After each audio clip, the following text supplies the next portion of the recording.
Rafael.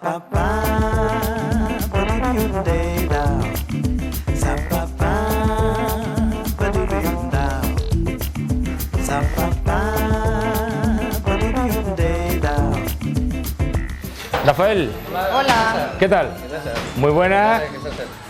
Bueno, ya habrán visto por las imágenes que nos encontramos en la pastelería de Manuel Aguilar, Manolito Aguilar, como todos los conocemos aquí en Montilla. Rafael, pues bueno, nos ha brindado de alguna manera las instalaciones para que hablemos de gastronomía de Semana Santa, porque bueno, hablar de Semana Santa es hablar de pestiño, hablar de borrachuelo, hablar de magdalena, hablar de muchísimas cosas, y para ello también tenemos que agradecerle a María Dolores Ramírez que nos haya atendido, porque bueno, ella sabe mucho de cocina de nuestra localidad, y sobre todo lo que queremos mostrar hoy, que no es cómo se hacen, prácticamente yo creo que todos los montillanos saben más o menos cuáles son los ingredientes, pero quizás lo que desconozcan es por qué se hacen, por qué se utilizan esos ingredientes, y eso es justamente lo que nos proponemos a desvelar en el día de hoy. Así que, Rafael, si te parece, te esperamos dentro y ya hablamos, ¿no?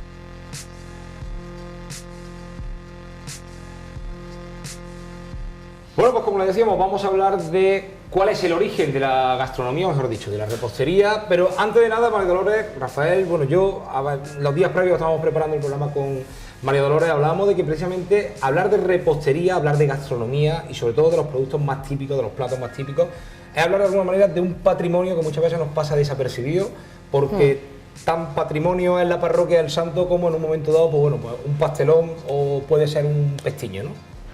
Yo pienso que lo que es realmente patrimonio cultural nuestro es lo que se hace con recetas de siglos de antigüedad, como es el caso de los pestiños, de los borrachuelos, que son dulces de masa frita que ya hacían los andalusíes.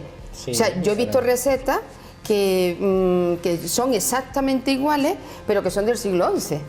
Entonces, en ese sentido, yo veo que un borrachuelo, un pestiño, es una cosa, algo que nos habla de una historia, del paso de los musulmanes, de la existencia del Al-Ándalus, de eso. En ese sentido, yo veo los dulces y la cocina en general como un reflejo de nuestra historia, yo lo tengo clarísimo.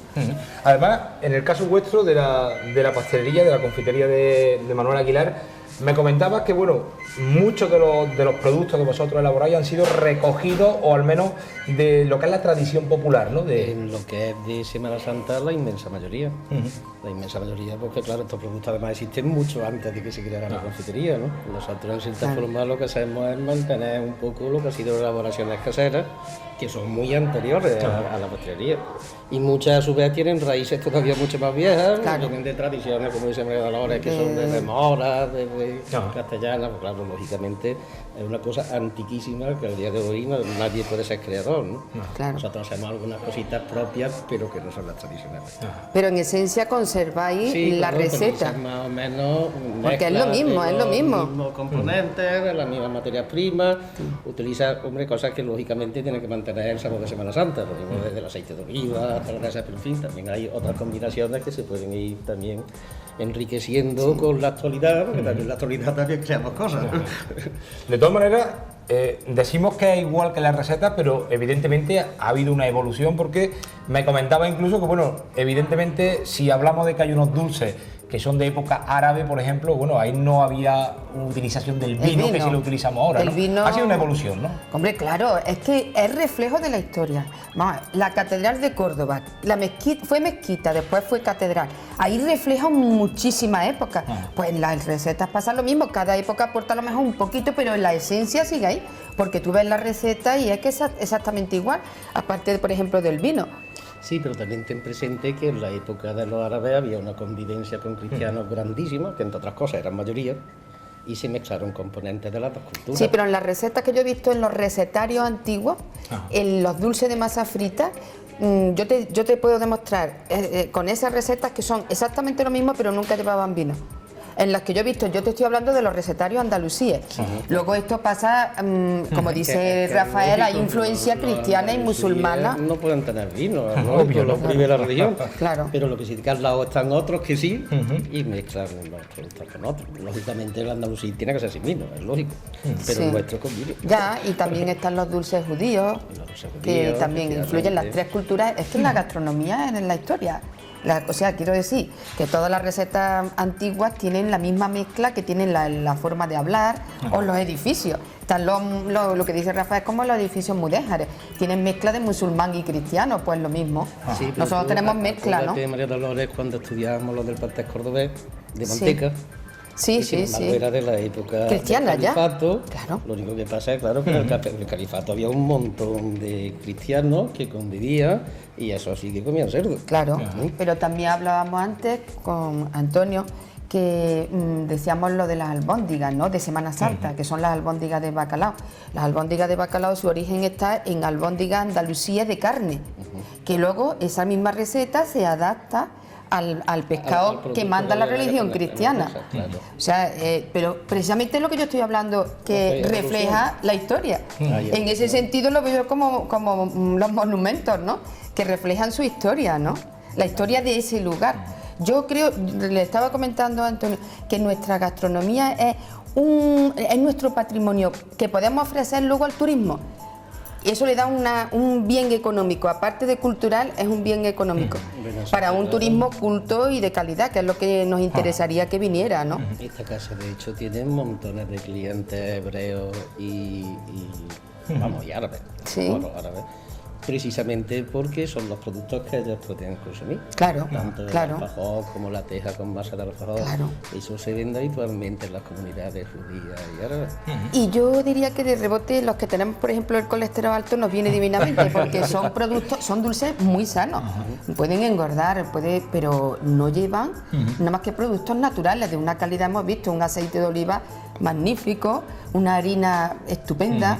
O sea que son dulces de calidad, no es como esos dulces que ves que son prefabricados. Sí, que no, un poco la pastelería industrial, ¿no? Que es conver- diferente, ¿no? Pero no ya solamente la industria, que yo he visto pastelería en Córdoba que tienen muy buena fama y todo lo traen prefabricado. Y aparentemente es una confitería estupenda por su aspecto. Y aquí en estos dulces nuestros tradicionales, pues por lo menos lo que se hace aquí en Montilla, sabemos lo que es, ¿no? Lo acabamos de ver. Lo que sí podemos concluir es que al menos la repostería y estos elementos más tradicionales, bueno, pues, borrachuelos, pestiños, magdalenas, más o menos provienen todos de la época árabe, andalusí. Sí. Al menos podemos entrar en el origen. Yo creo que sí. Sí, yo lo he estudiado los recetarios antiguos. Yo creo que antes no existirían. Bueno, existía algunas cosas Parecidas, fritas, ¿no? el aceite se emplea mucho en Roma. Es que los andalusíes cogen mucho de los romanos, ¿sabes? Y pasa lo mismo en cocina. Pero las recetas que yo he visto más antiguas, yo he hecho varios estudios sobre recetarios antiguos y yo el origen de los dulces de masa frita lo veo más bien en al-Ándalus. Y esa mezcla que hacéis de azúcar con canela, eso ya lo hicieron ellos, porque el azúcar no existía en Roma. Existía, lo traen los musulmanes. Y el olor, yo lo que siempre creo que es igual el aroma, porque el aroma lo da la matalaúga y la canela, ¿verdad? Sí, bueno, entonces también te comentaba que, por ejemplo, el clavo, que era una cosa que también lo utilizaban ellos en la fritura, que son cosas que yo creo que son claramente de la parte árabe. de al-Ándalus. Entonces son aromas de al-Ándalus, ¿no? Las que nos llegan todavía de siglos, ¿eh? Estamos hablando de 10 y 11 siglos, ¿eh? Que es mucho. Bueno, la utilización de la miel y eso yo creo que... La miel ya la usaban los romanos. Sí, pero la miel del melado. El melado en los dulces fritos y eso, sí. yo creo que es claramente. Sí, lo que veíamos que era como norte de África, ¿no? Utilizar la miel como si fuera caramelo. Como envolvente. No, como envolvente. ¿No? Sí. Y eso lo ven los dulces marroquíes, yo por creo que eso ejemplo. es propio de esa Sí, zona. sí. No debe ser también curioso y sintomático que, bueno, tantos siglos después, bueno, se hayan mantenido esas recetas y han llegado, bueno, yo creo que al final ese hilo conductor han sido las amas de casa, las familias los que lo han mantenido, ¿no? Porque Clarísimo. evidentemente no es por un elemento industrial, ¿no? Sí. Bueno, es que nosotros colaboramos con las amas de casa para que venían aquí, para que recuperaran, que ya tienen su fórmula y eso, que son bellas, como natural. Y había señoras que eran auténticas maestras pasteleras, vamos, eran increíblemente buenas, vamos, ¿no? Y con unos medios escasísimos te hacían cosas verdaderamente impresionantes. Que nosotros lo hacemos pero con medios, Claro, que allá lo hacían sin medios. Pero eso que tú estás diciendo es algo que yo creo que no se ha valorado en la mujer. En la mujer no se valora muchas cosas, pero eso de dar de comer sin medio a una familia y además bien hecho con buen sabor, ese papel lo ha tenido la mujer y no se ha valorado en absoluto. Y como transmisora de cultura, ¿no? Ha ido transmitiendo, sí, durante siglos, de madre a hija, se ha ido transmitiendo y a nivel popular. Porque estos dulces son populares. Ajá. O sea que esto se ha conservado. Yo no los veo en los recetarios de la burguesía ni de la clase alta, puesto que ellos imitaban a los extranjeros, sino que esto se ha transmitido a nivel popular, de madre a hija. Pero María Dolores, yo creo que sí se ha valorado, lo que posiblemente no se ha valorado económicamente. Pero mira, yo te hago una conclusión de la que saqué cuando venían las amas de casa, que todas las familias lo mejor que hacían era lo que hacía su madre o su abuela. Sí. Y decía, bueno, es que esto es una broma, no, porque cada uno... Pero realmente era verdad. Y te voy a decir por qué era verdad. Porque es que afinaban al gusto de los suyos.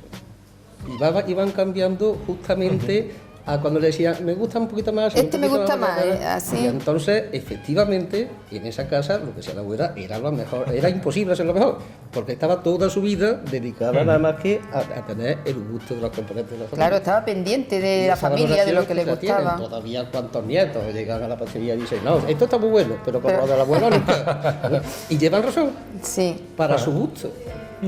Pero nosotros hacemos un gusto general de un montón en de gastronomía, gente, verdad que tampoco se puede decir este es el al menos creo yo, eso no creo no se puede decir este es el mejor producto porque bueno, depende de gusto, ¿no? Es que precisamente yo pienso que es verdad, hacían lo mejor. Sí, pero es que la gastronomía, lo que comemos tiene también una connotación que es tu propia identidad. O sea, que lo que tú recuerdas cuando te vas, los que recuerdan los emigrantes cuando se van fuera, yo tengo ahora mismo un sobrino, varios sobrinos en Inglaterra, y lo que más echan de menos es la comida. Lo vemos en el Facebook cuando nos ponemos a hablar y el otro día recordábamos qué platos recordáis de cuando erais pequeños, se volvían locos. Y yo quiero que me mandéis, yo quiero esto, porque eso es lo que te identifica con los tuyos. ¿Qué es lo que más identifica a un andaluz que se va por ahí? De nuestra cocina. Es de lo que más. Es de lo que más. Además que hay muchas, bueno, ahora que está la familia, digamos, tan como están, pero yo me acuerdo, y tú también te recordás, que la comida era un acto social. Tenía que estar todo el mundo a una hora determinada, había una convivencia. La familia unida. Que había desde una conversación que ahora no existe con la televisión, y entonces verdaderamente una parte cultural importantísima en la evolución de la familia, que crean no solamente el paladar, sino también la unión. Claro. Bueno, pues después de todo esto, a mí lo que me está entrando ya se me está haciendo casi la boca agua. Yo creo que lo que podríamos hacer es pasar a ver cómo se hace y seguir hablando, ¿no?, de estos dulces, porque tienen muchas cosas de contar, ¿no? Sí, sí. Venga, pues vamos allá. Souls and bones.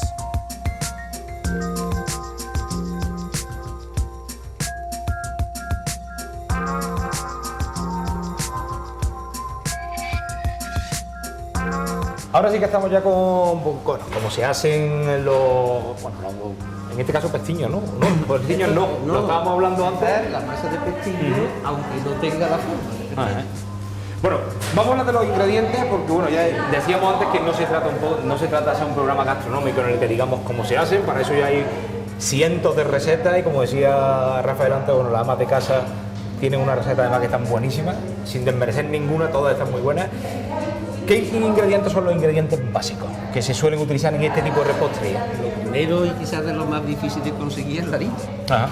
Porque la harina, a pesar de que la gente piense de que es una cosa que está prehecha y lo típico llega a la persona y dice, ¿me da usted harina para pestiño, para borrachera? Eso no existe. Eso no puede existir nunca. La harina va cambiando las características y tienes que hacer una mezcla adecuada para que te coja la contextura. La harina es muy difícil, muy difícil, muy difícil. Vamos a lo mismo esto, entonces cuando hacían las cosas, ¿por qué no probaban la harina? Te pegaba con cuando la equilibras la harina, entonces cuando ya empiezas con los otros ingredientes, yo creo que es fundamental el aceite de oliva, que es básico prácticamente casi del 95% de las cosas, ¿no? Hombre, para nosotros el vino fino y el vino Quino Ximénez, porque como decía María Dolores, los otros tipos de vino no son normales. Más que todo, el vino prácticamente entra casi todas las cosas así que no son de huevo. Pues yo creo que hay dos grupos fundamentales, el que es a partir del huevo y el que no. Entonces los que son típicos de borracheras, pestiños, en los cuales no interviene el huevo, en esos prácticamente en todo interviene el vino. Yo he visto con la misma palabra denominar masas diferentes según qué zona y según qué pueblo. Sí. Pero vamos, las masas después son bastante parecidas. Normalmente los que son borrachuelos, por lo menos los que nosotros tenemos como borrachuelos, mezclamos el Pedro Ximénez y el vino fino. Y el pestiño aquí es tradicional siempre mezclarlo con anís. Con la típica mezcla de anís seco y anís dulce, que es lo que combina en este caso con el vino fino. Además lo que le da la textura con el calor, porque claro, todas estas cosas, el alcohol lógicamente se evapora, pero al evaporarse consigue de que tenga la masa una textura que es más crujiente. Es lo típico de darle el bocadito, ¿no? Y que se te haga trocitos pequeñitos, que yo creo que es una cosa fundamental. Siempre y cuando tenga su buen aceite, siempre y cuando tenga, yo digo, nosotros utilizamos también la almendra, como te comentaba antes, claro, la almendra a su vez favorece el crujiente, es más difícil de elaborar, más caro de elaborar, pero después el crujiente lo potencia mucho la grasa de la almendra. Todos estos ingredientes de los que estamos hablando, María Dolores, ¿hay alguna razón por la que se utilicen especialmente estos ingredientes en la repostería, en la cocina de nuestra zona? Yo no lo sé, pero lo intuyo. Barato. Era barato, ¿no? Sí, bueno. No son productos caros, porque estamos hablando de...